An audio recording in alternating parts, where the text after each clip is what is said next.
Ryan Reynolds here from Mint Mobile. With the price of just about everything going up during inflation, we thought we'd bring our prices down. So to help us, we brought in a reverse auctioneer, which is apparently a thing. Mint Mobile Unlimited Premium Wireless. How to get 30, 30, bit to get 30, bit to get 20, 20, 20, bit to get 20, 20, bit to get 15, 15, 15, 15, just $15 a month? Sold! Give it a try at mintmobile.com/switch. $45 up front for 3 months plus taxes and fees. Promo rate for new customers for limited time. Unlimited more than 40 gigabytes per month. Slows full terms at mintmobile.com. At Evernorth Health Services, we believe costs shouldn't get in the way of life-changing care, and we're doing everything in our power to make it possible. Behavioral health solutions that also keep your projections at their best? It's possible. Pharmacy benefits that benefit your bottom line? It's possible. Complex specialty care that cares about your ROI? It's possible. Because we're already doing it. All while saving businesses billions. That's Wonder made possible. Learn more at evernorth.com/wonder. Welcome back to the Coming Clean podcast. I'm Stephen Perkins, your host, and we're back with another conversation this week with two guests, both professors at The Ohio State University, which, of course, for fans of ACC, you know it is the place where we have our largest branch. I'm talking with Dr. Bart Elmore and Dr. Nick Breyfogle, who both focus on the environment, but also how history contributes to our understanding of the environment and climate issues as well. So please enjoy this conversation with our esteemed professors from The Ohio State University. Welcome to Coming Clean, the podcast dedicated to common sense environmental dialogue, environmental optimism, and real environmental solutions. This show is proudly powered by Ørsted.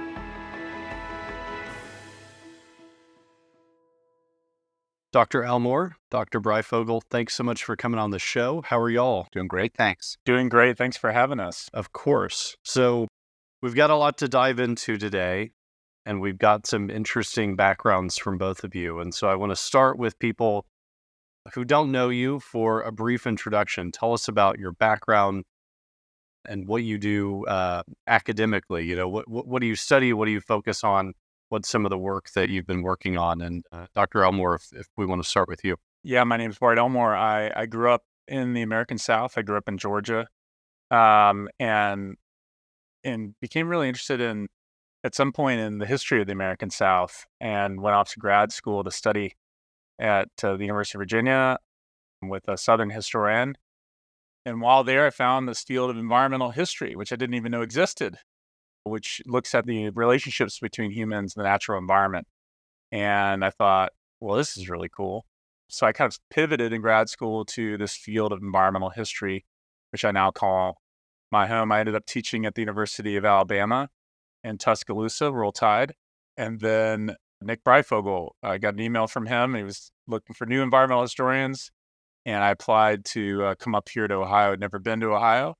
You know, Nick had been talking about trying to build a really great environmental history program. And now we have one of the best in the world, really, with 9 faculty that teach it. So that's what I do. And I write about, often about business and the environment. I've written about Coca-Cola, Monsanto, Walmart, Bank of America, a bunch of other companies. So just really appreciate having the chance to chat with you today about, you know, COP and the study abroad trip that we do every year to the climate summit. For sure. And of course, the Ohio State is where one of our largest branches, probably the largest branch of ACC is. And so very familiar with that campus, very appreciative to the campus for their leadership on a lot of these areas of study. Dr. Breyfogle. Hi, so I'm Nick Breyfogle. I grew up between Canada and England, a little bit back and forth, came down to the U.S. to go to college and have been here ever since. I'm 26 years now at Ohio State. I am also an environmental history specialist. I came to it sort of in the middle of my career, and I'm also one with Bart and others here, a kind of co-lead of the environmental history initiative that we have here, which does a whole variety of different really kind of interesting projects, from film festivals to research to teaching opportunities to this COP trip that we'll talk about today. My own research focuses particularly on humans and water. And so everything from, building hydroelectric dams to pollution, to drinking water, to, the way in which water is used in religious functions across the world, to the way in which to water technologies, to everything you can imagine, and a particular focus on research in Russia and the former Soviet Union. I'm doing work there, and I'm writing a what I call an ecological biography of Lake Baikal, which is the oldest and largest lake in the world. About 20% of all the surface liquid fresh water on the planet is in that one lake, more than all the Great Lakes combined. It's an enormous volume of water there. And for 15 plus years, I've also been one of the editors of a kind of multimedia kind of history platform called Origins, Current Events, and Historical Perspective, which is an effort to bring the knowledge and understanding of the historical community out to as wide an audience as we can to help us make sense of the world we're living in today. So thank you for having us. Of course. So this intersection between history and the environment to me is really fascinating. We talk at ACC about the history of conservative involvement in the environment, going back to Abraham Lincoln, Teddy Roosevelt, around those times. But there's obviously a much broader context of how humans have interacted with the environment over time. And so I'm a history fan, but I can't say that I'm as well-versed in the combination of the two.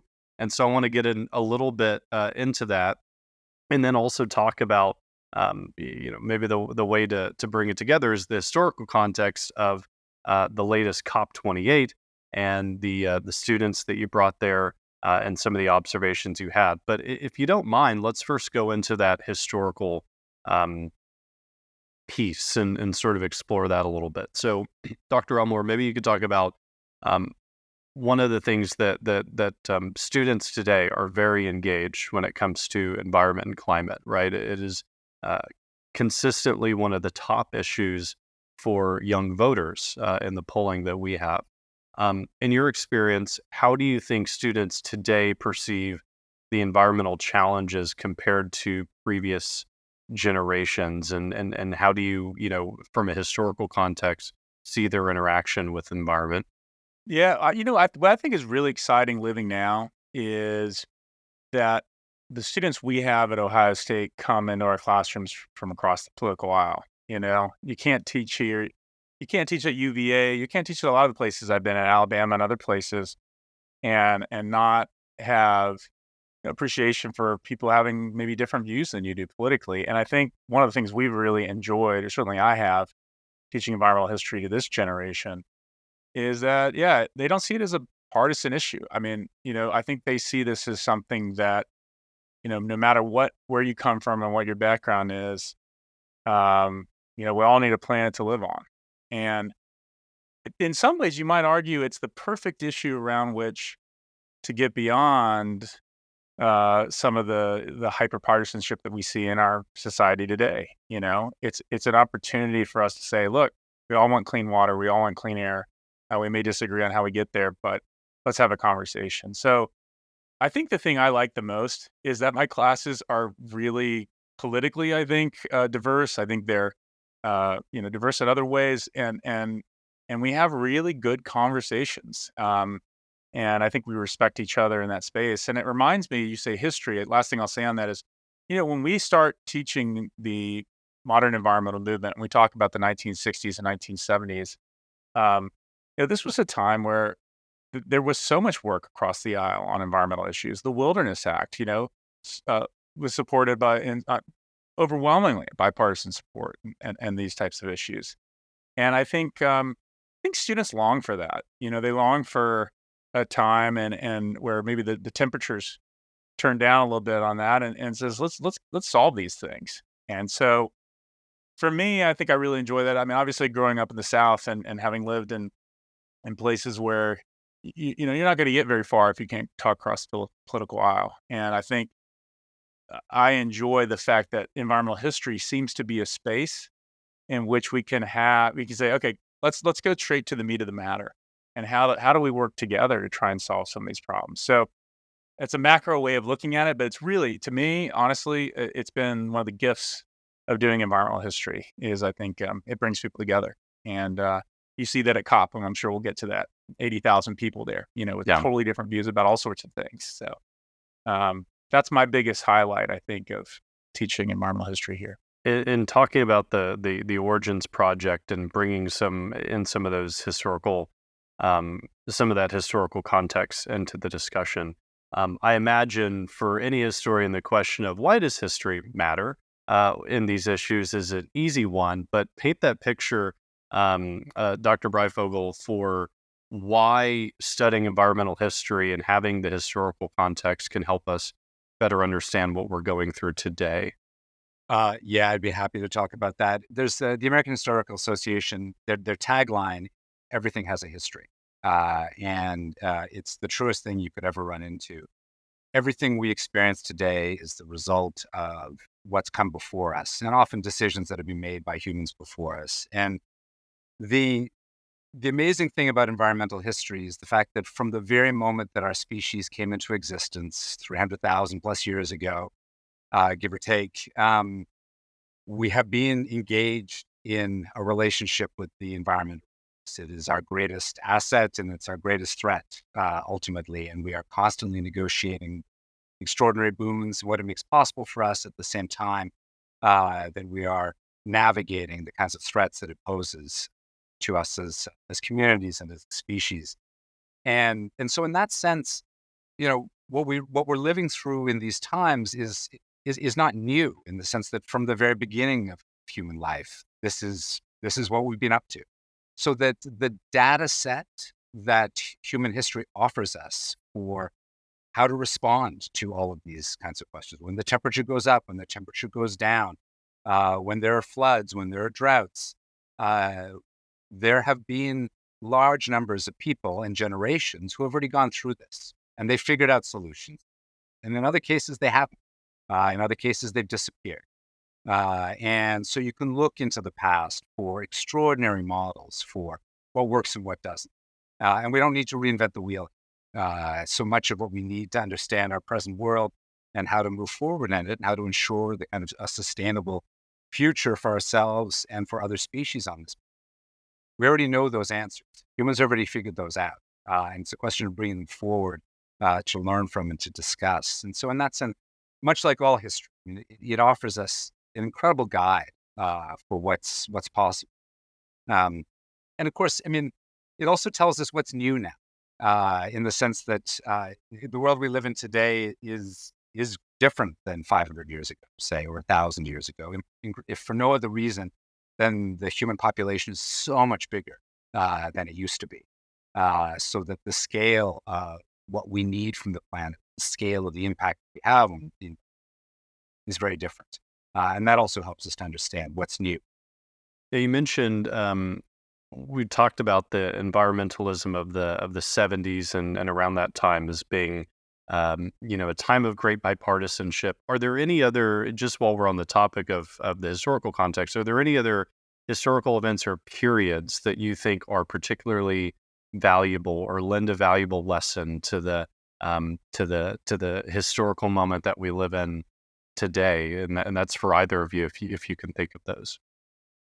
We teach a survey here of the American Environmental History class. Nick can go back further with Europe and other things. And we also teach global environmental history. So I think there are lessons from the very beginning of this journey. You think about a book like Ecological Imperialism by Alfred Crosby that teaches you to respect pandemics. And, I remember teaching that prior to 2020. And, I think perhaps our students were a little bit more prepared, as one can be, for something so catastrophic, because they understood how microorganisms and viruses and other things can turn everything upside down. And if you don't respect the power of the small, then you're going to be kind of out of luck. So I think there are those kind of macro lessons.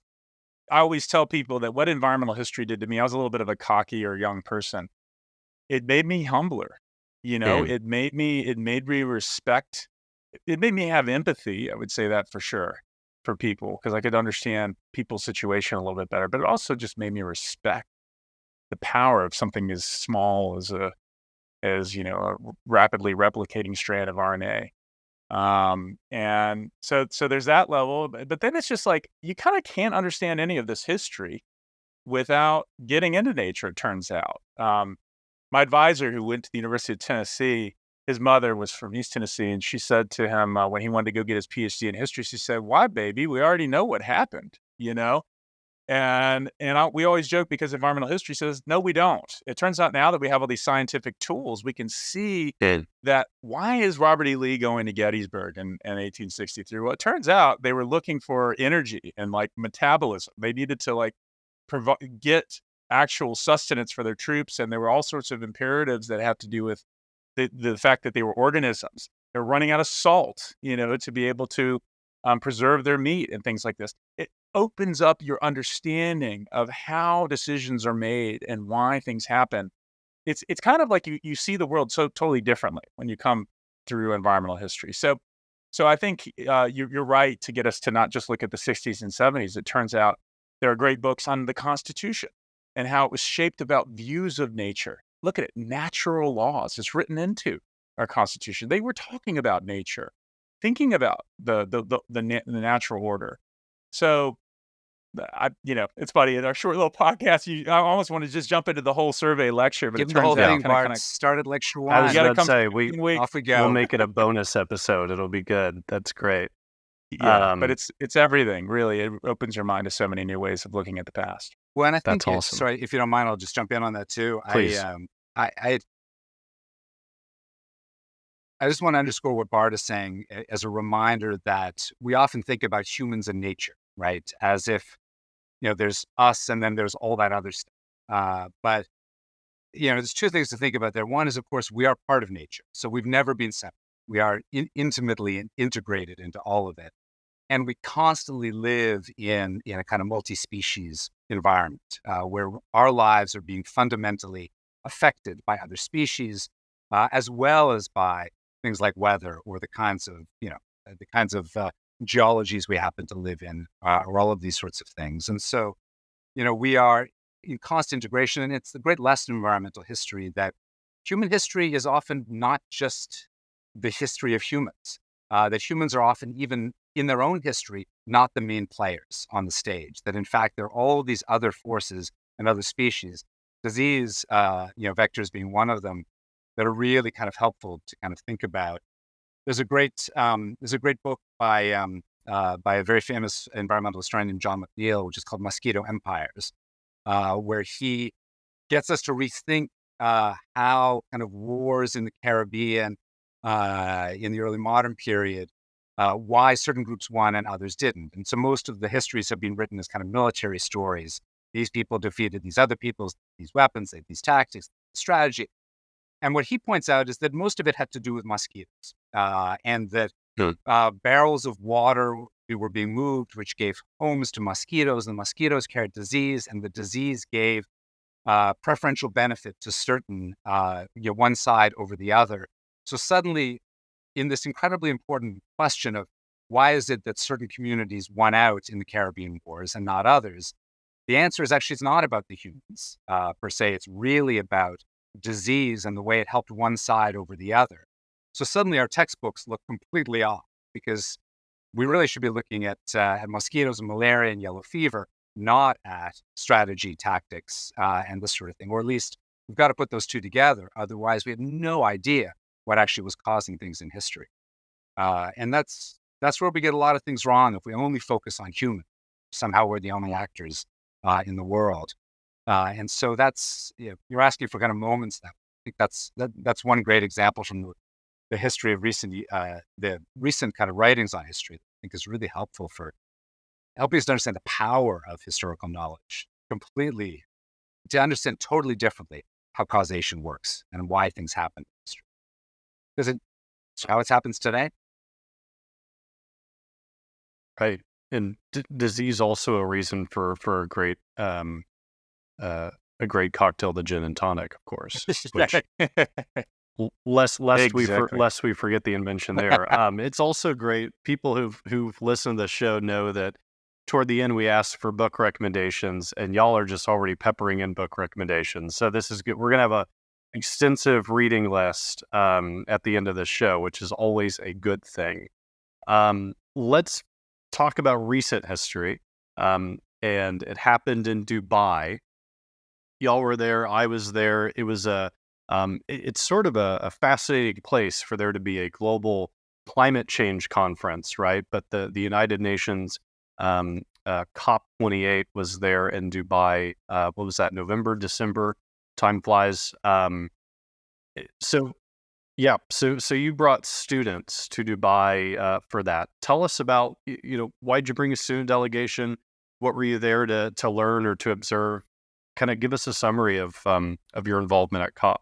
Where to begin? I think I was interviewing Jane Fonda. Maybe that's a good place to start. Sure. And as most things start, yeah, as most things do. Well, it's very much Ohio State. You get these amazing opportunities because the students invited these guest speakers, and then they asked for a moderator, and I said, yeah, I'd totally do it. And we went back and forth on things, and I thought, okay, I'll do it. I'll start simple. I'll say something like, you know what? It's these young people. They give me hope. Don't they give you hope? They're going to fix our problems or something like that. And Fonda just jumped on me. She goes, don't put that on them. And I still remember that moment because I think it's very easy for us to do that, especially as older people in the room, to say, gosh, it's, that's all so messed up, but it's just the younger people that are going to fix it. And I started thinking about, I might not use that phrase anymore because it turns out we are the adults of the room too. And we have a responsibility to be a part of that change. So I think COP was our trip to COP, which happened last year, the first time Ohio State had ever done a study abroad at COP, was in part an attempt to give those students, that line I had said I still believe in, to give these 10 students the chance to be in the room and to watch them fight the fight. And they did. So we can come back to that. They fought hard. I mean, it wasn't just showing up and getting an education, but they were there to actually be heard, and they were. And they ended up in newspapers and everything else. But it was also, I think, for Nick and I, and for the faculty, and for people, for adults to also be there as educators to say, how can we get more educated on what's happening? We've been teaching this for so long, but I want to be on the front line so I understand even more intimately what's going on. And so, I'll let Nick talk more about what happened when we got there. But I think the impetus was both an attempt hearing from students that they were frustrated, they wanted to do something, then finding a way to give them that opportunity, but recognizing it wasn't just about them, that we needed to go and, become knowledgeable about these issues so that we could fight for the issues we care about. Dr. Breyfogle, do you want to jump in with what you've observed and what your students were involved with at COP? Absolutely. I mean, this obviously the issue of climate change is one of several kind of extraordinarily important issues that this current generation of students is going to face moving forward. Regardless of what Jane Fonda had to say, they are going to have they're going to have to deal with it in one form or other. And in part because the climate's the climate is long changing on our planet. I mean, every generation. And so in that sense, I mean, it's extraordinarily important that they be as well prepared as possible to understand how we got to this particular moment and what is going on now to try to deal with some of the issues that are coming out of this. And so you've got to bring them actually to the place where the negotiations are happening, where they can meet some of the leaders of different tech or business industries who are trying to develop new technologies, new whatever, to try to confront these kinds of problems. This is an invaluable opportunity, and it's so much more than just sitting reading a book or following it on TikTok or whatever you're going to do. And so this kind of opportunity to be fully engaged was for me extraordinarily important. And what these 10 students that we took, they weren't just history students. They were, in fact, from across the campus, from every sort of major you could possibly imagine, policy to engineering to business to various kinds of majors within the arts and sciences. And they took an incredible advantage of these opportunities to engage with I mean, if they were interested in carbon sequestration, then they could go talk to people there and learn from it and have their voices heard. If they're interested in kind of climate and soil, they were doing that. If they're interested in carbon offsets and how do those markets work, they could engage with that. And these students went and did this kind of work. And in that sense, being able to really follow what was most important to them, because COP is huge. I mean, Stephen, you were saying that you were there. This past year, right, 80,000 people in Dubai who came just for the kind of COP meetings. So many incredible people to meet, so many incredible opportunities to network and to learn, and then to have your voice heard, to be able to sit in on the negotiation and talk to people afterwards and engage with the delegates from the different countries. I mean, it was an extraordinary kind of opportunity for them, and I think they all came away really changed by that experience. That they came back with greater knowledge, with greater networks, with a greater sense of how to go about making change happen. At the same time, that COP is, I mean, it's a UN venture. It's very bureaucratic. It's very procedural. It feels some days painfully slow, and particularly for the students who want everything fixed now.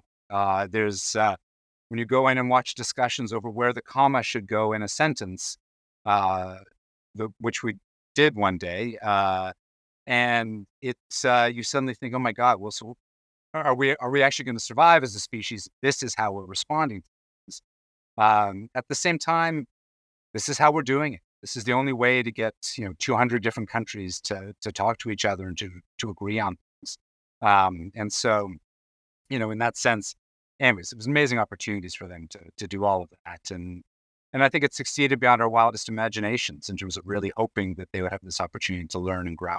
Yeah, at ACC, we had taken some of our members to COP26 in Scotland, and we were mostly doing auxiliary events. But you're right, the amount of programming that for people who haven't been, it is a United Nations meeting, a convening of different countries and their climate representatives. And so, to your point, there are negotiations and sort of those business meetings that are a bit dry.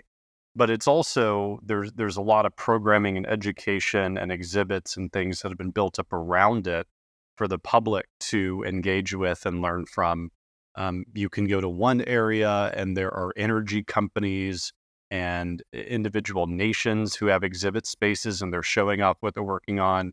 You can go and learn from other, global environmental nonprofits. And so there's a lot of, you think of like an exhibit hall of a convention. There's maybe like, I don't know, the equivalent of 10 of those. It feels like a very big thing. And then you've got all this interactive stuff.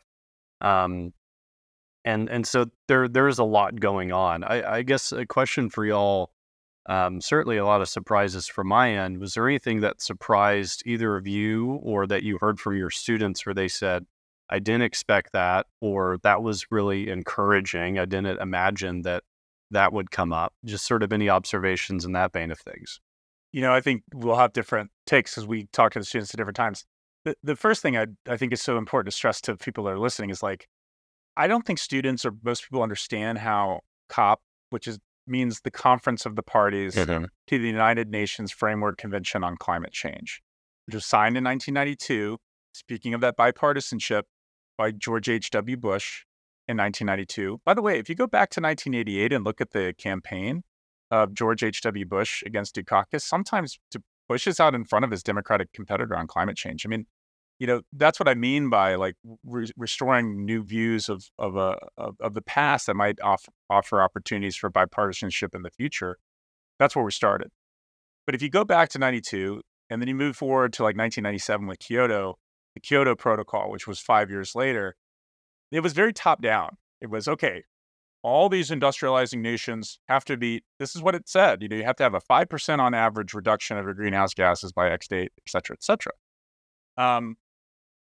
That system didn't really work. Talk about not bipartisanship. That didn't get ratified by the U.S. Senate. I think it was 98-0 or something like that. I don't know if people abstained or whatever.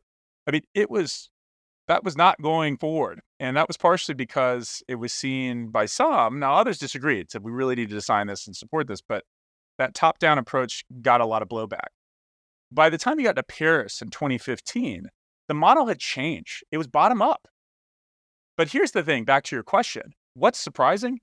That it's peer pressure. That's how COP works. The way that the Paris Accord and subsequent protocols kind of that build off that are function is nations commit to nationally determined contributions, what are known as NDCs. And they say, as the United States does, here's what we can contribute to in terms of our reductions. Not top down. It's what can you do? Now, when students hear that, they say, wait a minute. You're saying there's no sanctions, there's no penalty, there's no court that enforces climate change violations? Like, if you don't meet your targets, like, where's the bite? And the answer is no. I mean, the model right now is really about peer pressure and seeing if you can get countries to ratchet up. I always like to use Sweden and Norway. What's Sweden doing? All right, well, Norway's going to try and do better, And it's actually a model that some have said, I remember as a young environmental guy, I thought, this is never going to work. As I get older, what I realize is that this is a big tent. And so the most surprising thing, I think, to students or people that go there for the first time is to realize that it's not a process of penalization or sanctions right now that's making this function. It's really kind of goodwill and peer pressure, for lack of a better word, that's bringing people to the table. I think students probably, Nick, you can tell me if I'm wrong, find that jarring. And for our activist students, they say, well, wait a minute, nothing's getting done. For those who are older in the room, I say, well, you know what, though? We have everyone in the room. China's there. The U.S. is there. Like, it turns out, back to what I was saying about the environmental history classroom, we've got to be together if we're going to solve this. So that's what I think is the biggest surprise. Yeah, and we have to be together as a planet to do this, and it's one of the big obstacles that we as humans have divided the world up into different countries. That wasn't always the case, but we've done it now, and now we need to, we have as we try to solve these global problems, we work through it as countries. I was so struck, just personally, by the range of kind of optimism to pessimism that I felt through this whole process. And some days where I thought, oh my goodness, we're not getting anywhere and we're not achieving anything that's really going to be meaningful. And other days where I was sort of blown away by the kind of possibilities and so the kind of extremes there was something that really, that I really felt. I was particularly struck. You talked about it being in Dubai, and perhaps not the most natural choice. Dubai is not necessarily known for being an environmental haven, fossil fuel state in a lot of ways. But I was really impressed and I suppose maybe surprised by the leadership that they showed. There were key moments where it was very clear that the fact that they were fossil fuel state allowed them to achieve a variety of different things, allowed them to convince other countries to come along with certain decisions. COP28 in the official kind of decisions at the end indicated that this is, and I'm quoting here, this is the beginning of the end of the fossil fuel era. And those are not small words. It's taken us more than 30 years to get to the point where the planet could agree, or at least agree not to disagree, to say that this is the beginning of the end of the fossil fuel era. And in some respects, the fact that it was Dubai that was leading the show, they have legitimacy, they have credibility to be able to push that kind of an agenda, that this is what we need to do. That was something. And I was also really struck by, in some ways, the emotions of this whole.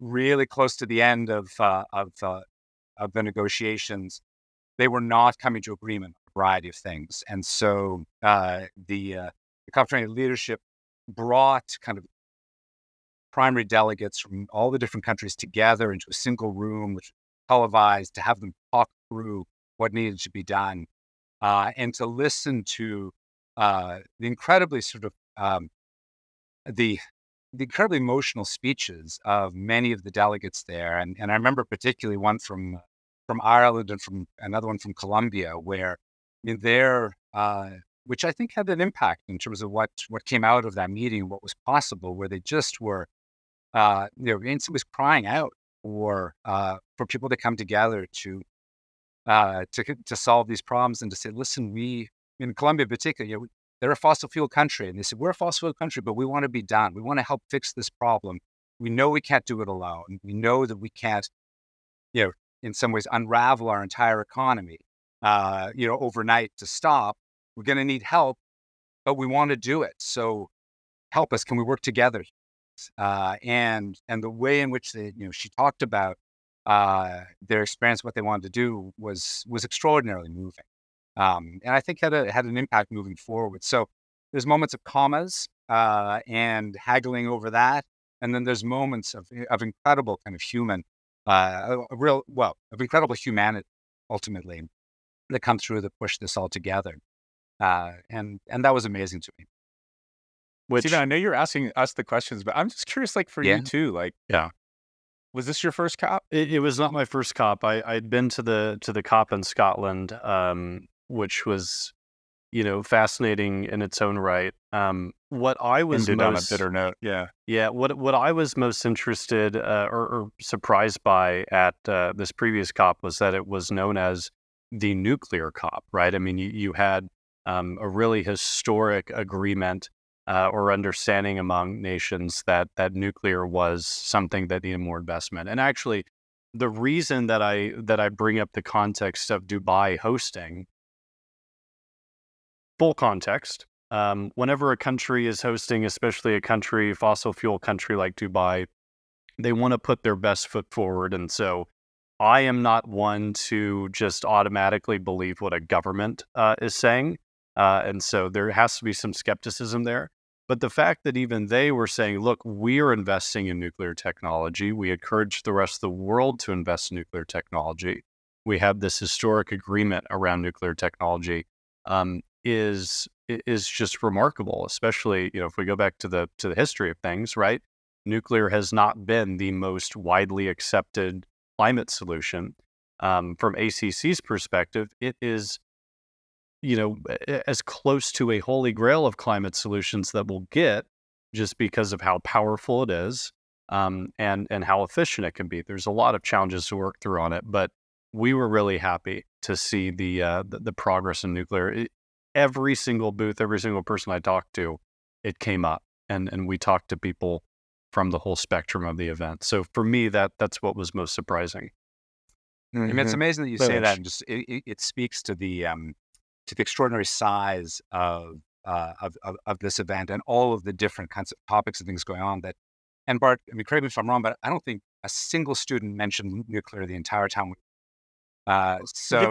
Interestingly, Stephen, your experience of it is, amazing, quite different, I think, from Sure. Because I think they weren't looking for it ultimately the same way. I mean, they were looking for the loss and damage fund, often looking for the adaptation fund. They were looking for the global stock take and that sort of thing. But it's amazing to realize that, their experience and your experience of the same event were so completely, were really quite different and each extraordinarily.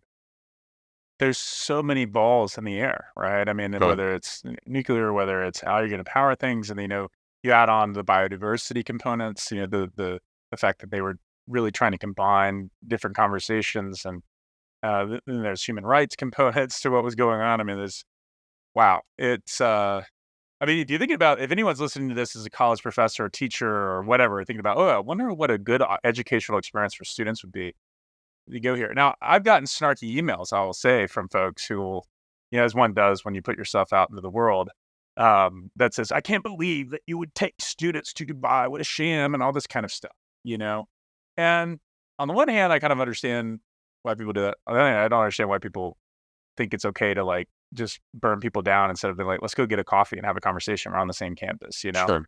But it turns out I feel very differently having gone. It turns out, as you said, COP is much bigger than a government. It is much bigger than one person. It's much bigger than a person. It's much bigger than John Kerry. However you feel about these people, there are 80,000 people there, and conservative, liberal, all different types of folks that are there, and you can't help but be moved by the human story there. And so And I feel like for students, they just get so much out of digging into whatever the topic is, So we're going back, that's for sure. That's We good. just discarded that snarky email. There you go. Yeah, that's what the trash folder's for. Well, perfect. Let's I want to wrap up with some of our rapid fire questions. And then we'll end on that note. So the first question we always have, and I mentioned you've already talked about a few books, but book recommendation could be a classic that you read that you are constantly recommending. Could be something new and notable that you just recently read. But Dr. Elmore, let's start with you. For this podcast and this audience, I think one of the books that there's so many that I was thinking about when you mentioned it, but I think I mentioned a book called The Green Years. And this is a book, The Green Years, that's about those years we talked about, the 60s and the 70s. I reviewed it recently, I guess within the last year. And it's a book about how we came together across the political aisle to get things done on environmental issues. And it shows you things, as I said, like the Wilderness Act passed in 1965 that had this remarkable support from folks. You go back to the Clean Air Act and the Clean Water Act, which was actually, the Clean Water Act was actually passed in 1972 over Nixon's veto. Although Nixon, of course, supported the Clean Air Act, and by students say, "Oh, okay, well then he didn't." That should tell you how many people actually supported the Clean Water Act, Yeah. And so The Green Years is, I think, a really cool book. It goes back and tells the story of the legislators, both Republicans and Democrats, how they approached this issue, why environment was so important to them. And I think it's a book that can maybe forge a path for those of us who care. I think anyone who's listening to this podcast does, about, how do we come together, and how do we solve these environmental issues, and think of this as a collective effort. So The Green Years, and you'll find it out there, and I'll probably find the subtitle in a second one as I look up at the books, but I'll let Nick dive in next. This is a tough question to answer. So if I'm going to do a history book that I would want people to read, it's one called The Great Acceleration. It's by John McNeill, who I mentioned before. I should get a percentage of whatever he gets from all these book sales for mentioning him so many times. But it's an environmental history of the post-World War II world, and it's incredibly insightful for helping us understand what's happened recently. As a historian, post-World War II is super recent. But I would say if somebody's looking for, there's a novel that I assign a lot, which is about, 18th century England in an area where they're constantly having to dredge water from wetlands to be able to survive. It's a book called Waterland by Graham Swift. And it's an amazing story of the power of history in the environment and how it affects people's lives and determines their lives.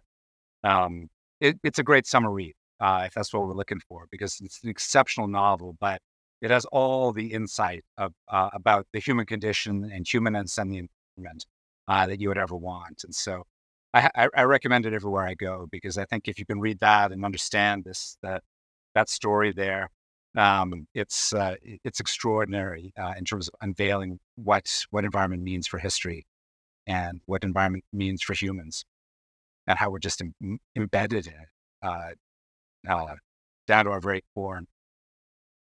Love it. Favorite place in nature? Oh, whoa! That's a big could be one. a national park. Could be something that you went to growing up. Anywhere by a lake. And I'm a water guy. I mean, we all end up studying what we really love, and I'm not sure I'm not sure I could ever be like picking between children. I don't think I could pick one where I said this is my spot.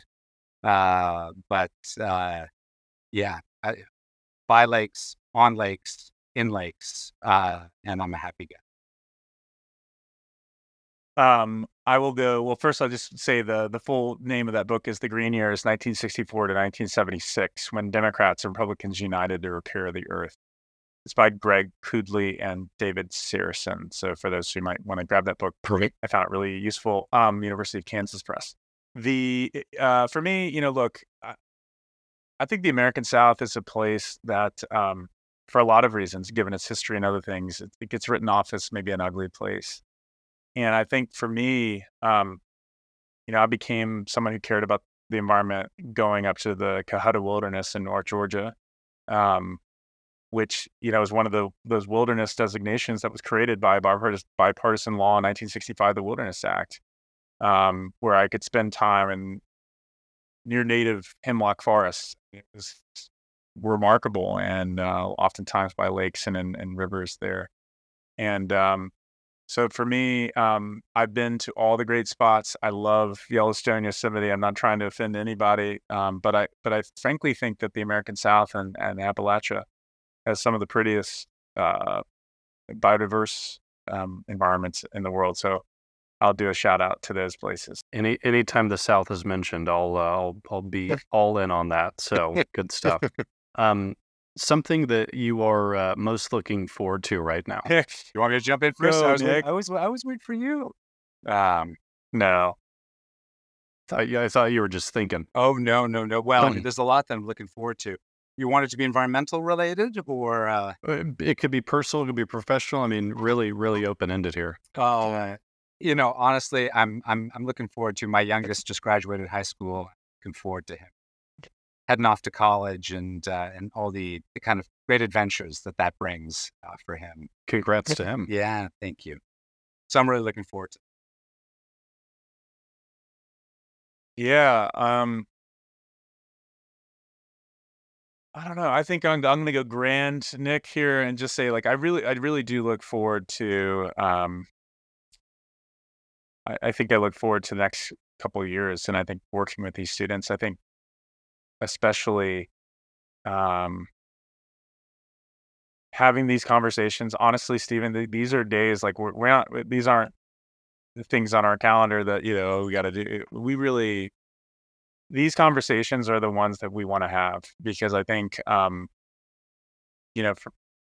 so long, I think people think of the ivory tower as a place where, academics like to go and just hide. And I don't know what people think of what goes on. But the truth is, for many of us, especially in environmental history, it's all about outreach at this point. We've spent most of our career writing books and doing the research. We feel very knowledgeable about what we have.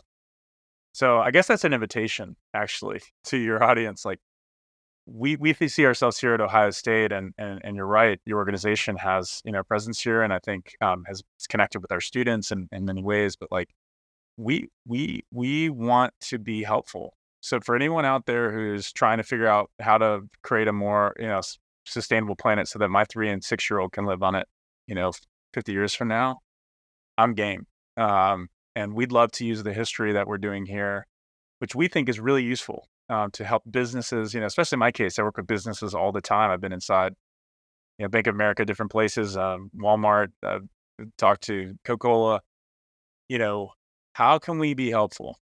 I'm kind of over the phase of being, as I said, the arrogant guy who thinks he knows everything. I don't think I know everything, but I do feel like we have something to bring to the table. And so don't think of historians as stuck in the ivory tower. I'm excited about working in the next 40 years of my life, if I get it, at solving problems and, putting teams aside, whatever team you're on. It's let's just go and fix this thing. Well, and that leads so well into the final questions that I like to wrap up with, which is either a big message that you want to leave the audience with, or a call to action that you would want to leave the audience with. And so if y'all have something in mind to end us on there, I'd appreciate that.